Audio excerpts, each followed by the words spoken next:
La nota del periódico El Deber dice: el gobierno recurre a la gestora para financiar pago de renta dignidad. El bono se paga con recursos de las firmas estatales y el 30% del IDH. El número de beneficiarios creció de 752.000 a más de 1 millón en 3 años. Hay plazos establecidos para que el Estado opere pensiones, pero Mauricio Ríos García, economista, dice: el modelo económico del gobierno no funciona ni en el segundo gran auge de las materias primas, ni con el precio del petróleo nuevamente en $140. Antes, con la capitalización, era la rentabilidad de las empresas capitalizadas la que financiaba el pago del bonosol. Hoy pretenden socializar las pérdidas del Estado con aportes solidarios al ámbito privado. Este modelo estuvo destinado al fracaso fundamentalmente porque gasta demasiado. Lo que decía cuando hablaba Juan Pablo del gasto del Estado y el gasto corriente. ¿Sabe qué? Antes uno decía, no, va lento pero seguro. Y uno decía, lento pero seguro, se está yendo a la mierda. Ahorita nos vamos apurados pero seguro a la mierda si seguimos en este camino. Ponelo a Waldo López. Bueno, es un impuesto porque se está imponiendo. Un aporte es distinto, un aporte es que yo esté de acuerdo y lo aporto. Ya los trabajadores están aportando a la renta solidaria el 0,5% de su salario y a partir de los 12.000 bolivianos el 1% y va aumentando a los que ganan más de 25.000, creo que es 3%, 5% y hasta el 10% a montos mucho más altos. Eso es para la renta solidaria, es decir, para las personas que se jubilan, su renta con su aporte, la AFP, es muy baja, la aumentan la renta solidaria.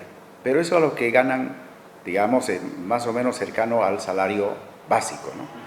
Lo que está planteando el gobierno es un impuesto, pero para otro tipo de renta, para la renta dignidad. La renta dignidad estaba siendo financiada con las utilidades de las empresas públicas, concretamente yacimientos. Entonces, como yacimientos no está teniendo, digamos, las utilidades, pero además con aportes del Tesoro General de la Nación y como el TGN está en déficit, lo que está pretendiendo ahora es aplicar un impuesto a los trabajadores desde 1,5%, pero además desde los trabajadores que ganan prácticamente el salario mínimo nacional. Ese es un impuesto muy parecido a lo que quiso hacer Gonzalo Sánchez de Lozada. Obviamente no era para la renta dignidad, era para el funcionamiento del Estado, no porque había un déficit muy alto en esa época. Yo creo que lo que está planteando el gobierno es altamente riesgoso desde el punto de vista de disminuir los ingresos de los trabajadores y especialmente de los profesionales, porque un profesional que ha estudiado la licenciatura, que tiene una maestría, por ejemplo, va a estar ganando más de 10.000 bolivianos. A ese le estarían aplicando incluso, creo que es a partir de los 12.000, 3%, un impuesto del 3%. Es un impuesto sustancial, no es poca cosa.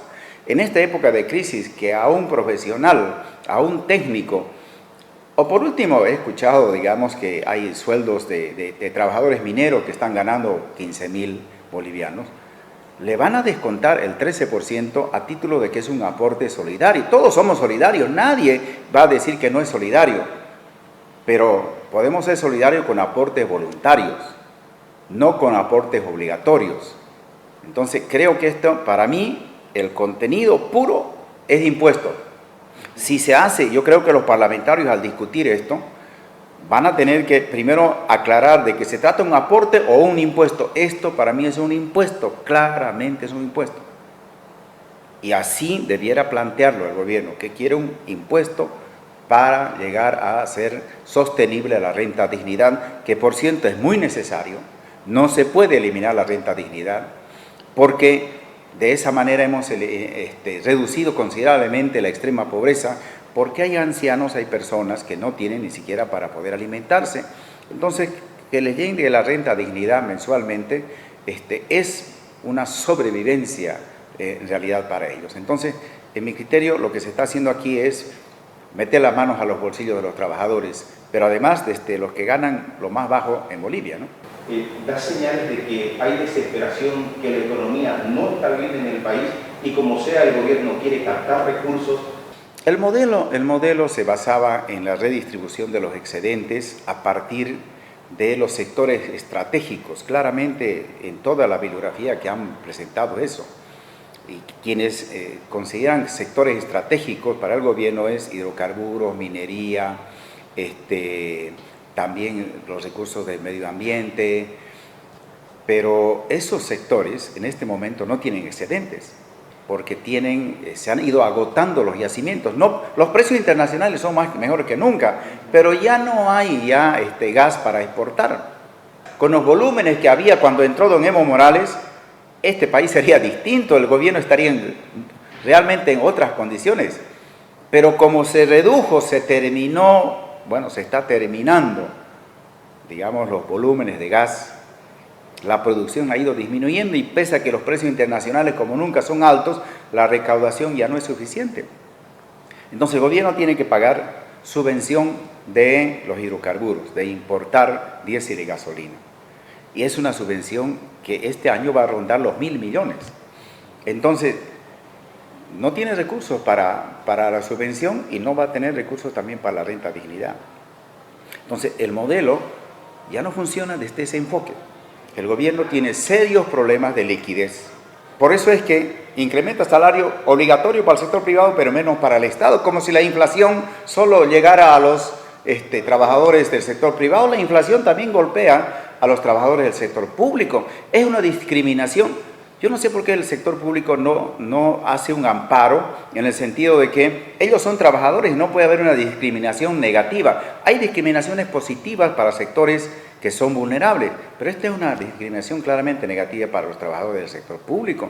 Entonces, me parece que ahí es una muestra de que ya no tiene la liquidez. El déficit, la falta de liquidez, la falta de recursos para la renta dignidad, la falta de excedentes de los sectores que le llamaban estratégicos, son estratégicos parcialmente. Para mí lo más estratégico es la educación y la innovación tecnológica y la salud. Pero además es mucho más estratégico desde el punto de vista económico, más bien los sectores sostenibles como el sector agropecuario e industrial, en mi criterio, ¿no? Otra manera es que el Estado reduzca pues su planilla, disminuir su número de trabajadores, no de la educación, no de la salud, no de la seguridad, porque eso no puede hacerlo, pero la burocracia estatal puede disminuir. Puede disminuir ahorrando de viajes, utilizando que venda su avión. Hay otros mecanismos para poder paliar la situación. Y también se puede acudir a los organismos internacionales que han visto como una buena medida la renta dignidad, para que hagan donaciones, contribuciones, dado que estamos saliendo en esta época de la recesión producto del COVID, para poder cumplir con la renta dignidad. Pero llegar a meter las manos a los bolsillos de los trabajadores me parece que es totalmente incorrecto. Estamos de acuerdo, debe mantenerse la renta dignidad, que reduzca los gastos burocráticos el Estado, que venda su avión el presidente. Sin lugar a dudas está complicada la situación del gobierno porque no pudo colocar los 2.000 millones del bono, porque si colocó 2.000, quería vender los 2.000, pero logró 850. Entonces, la liquidez del gobierno se está cada vez disminuyendo en términos, porque aquí el problema es el efectivo, ¿de dónde sale mensualmente para pagar? ¿No?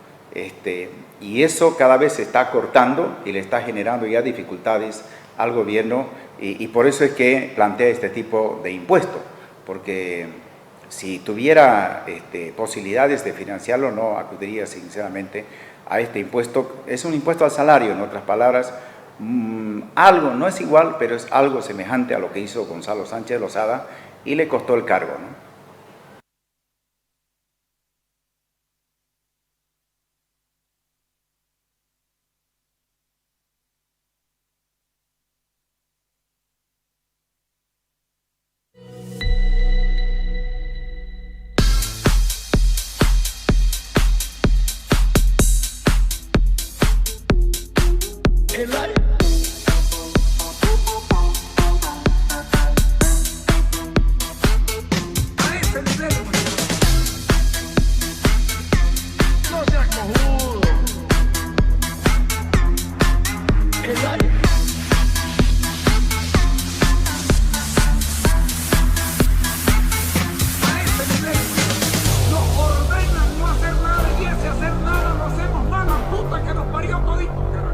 seas cojudo. A ese nivel hemos llegado. Puta, será el país de mierda este que nos tocó. Nos ordenan no hacer nada y ese hacer nada lo hacemos mal.